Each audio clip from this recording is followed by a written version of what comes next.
Hello everybody, welcome back to Life Stories. My name is Trent and it's good to be with you guys again. We got some more stories coming at you from Reddit/idontworkherelady, so you know how it goes. Let's get started. Our first story of the day is titled, Deciding Which Drum Kit I Should Get. Got confused for an employee at the music store. This was a little while ago, so I'll be paraphrasing what was said, but I'll try my best to make it as accurate as possible. In the area I live in, there's probably 2 or 3 main music shops that I know of, and 2 of them, which are in the same city, a few streets from each other. This particular store I went to has no uniform, but some form of ID. I think it was an ID card around their neck, but I haven't been there in a while, so I can't remember. At this time, I've been playing drums in school for about 6 months, and decided I want to buy a drum kit for my house. This shop had the best prices, yada yada yada, so I decided to go there. As soon as I went in, I spotted a mother and father with a small kid, probably 3 or 4, walking about. I went up to an employee and asked for recommendations, and funnily enough, he gave me a recommendation. I hadn't been on an electric drum kit before, but he was listing all the pros of them and the cons, and after plugging headphones in, he let me play and see how it felt. I'm a big guy. At the time, I was 17 and was going to the gym a lot. I was probably a little over 100 kilograms at this time, but it was a mix of fat and muscle. One of the pros of this drum kit was that everything was movable, so anyone could play and not feel cramped. Very useful for me. About 2 minutes in, I saw the mother, clearly the alpha of the family, marching toward me. I paid no attention. I was looking for a kit, and maybe they were just on the way over here too. She stopped a meter away from me, crossed her arms, and tapped her foot. I stopped playing, took one headphone off, and the following conversation happened. Hello? I said. Where would the best guitars be? I'm not actually sure. EM cutting me off. You don't know. How would an employee not know? I don't work here, I said. She seemed pretty unfazed by this info. Get me your manager now. This is unacceptable behavior and a bad way of treating a customer. I just stared at her, almost dumbfounded at how she mistakes me for an employee. Sure, they had no uniform, but I wasn't wearing anything to ID myself as an employee. I'm pretty sure the dad knew I wasn't an employee, but was too afraid to even challenge his alpha. I should also point out, I look much older than I am. I'm also rather hairy and have a badly kept beard. I do not work here, I said. Don't lie to me. I know you work here, and I'll have you fired for this. I know the owner.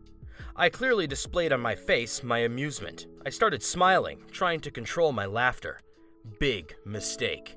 She starts screeching at the top of her lungs, shouting and pointing at me, shouting about how I'm done and that I'm a bad employee.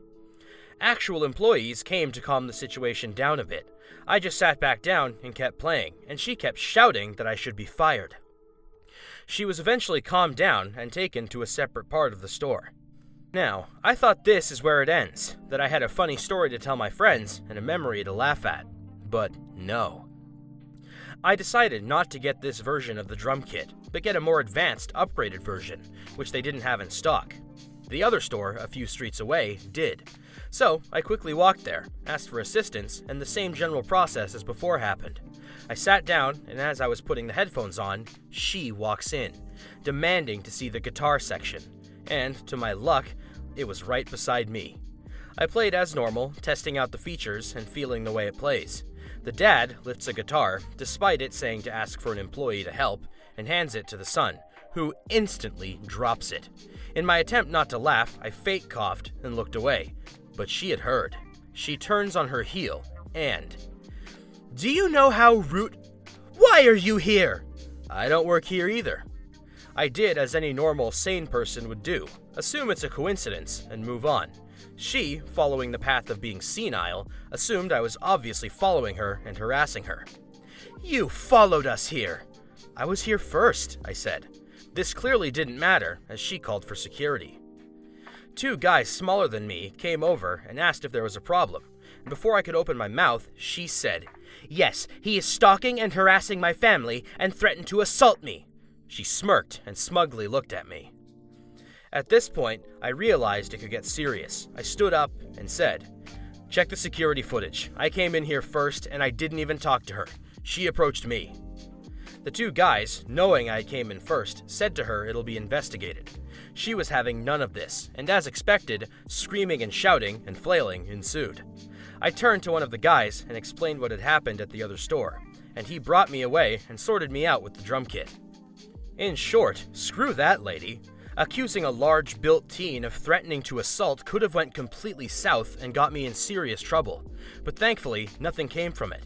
I didn't believe people like this actually existed, but now I feel sorry for those who deal with them on a daily basis. Brofist all those who deal with crazies every day.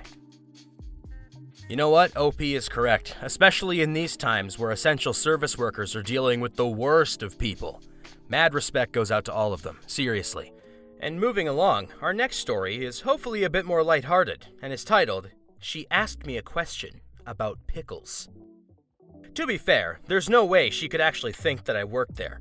I was pushing a cart with my baby in it, wearing a winter coat and thermal stuff. She just treated me like it. I was just walking on my way down the aisle in the store, and she asked me the question. Didn't hear her, because I was on a mission. Get in, get items X, Y, and Z, and get out before baby started getting upset. This also had me playing with my baby girl. Also, who stops to talk to random people they don't know in stores anyways? She had to be talking to someone else. She got my attention by asking it again louder. "Can pickles stay out after they're opened?" I looked at her, and she seemed calm and sweet. I had to take a moment to replay it in my head again. Well, I'm not a professional chef, and I don't work here. Don't hold it against me if I'm wrong. I know people who used to have barrels of pickles out in stores back in the day. We also kept a jar out for about 2 months, slowly eating them. Seemed fine. I started walking away. About halfway down the aisle, she started asking me another question, and I pretended I didn't hear her.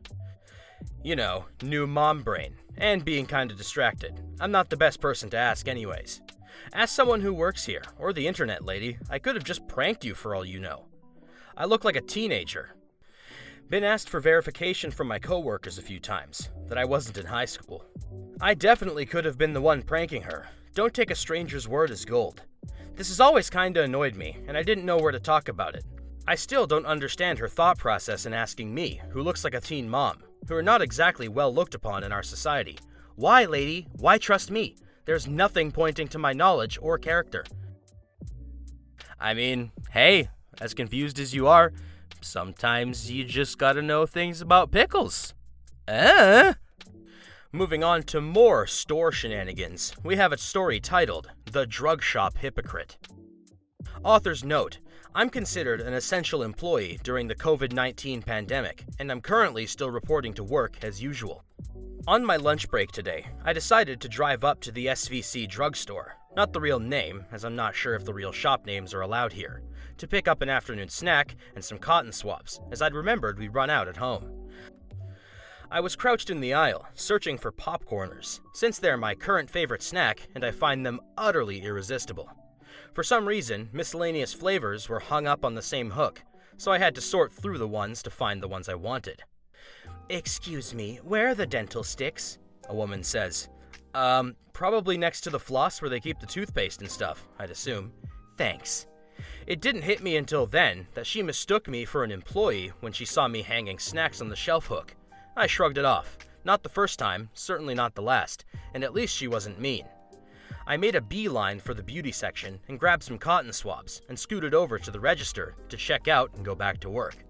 While I'm standing there, the woman managed to find me again.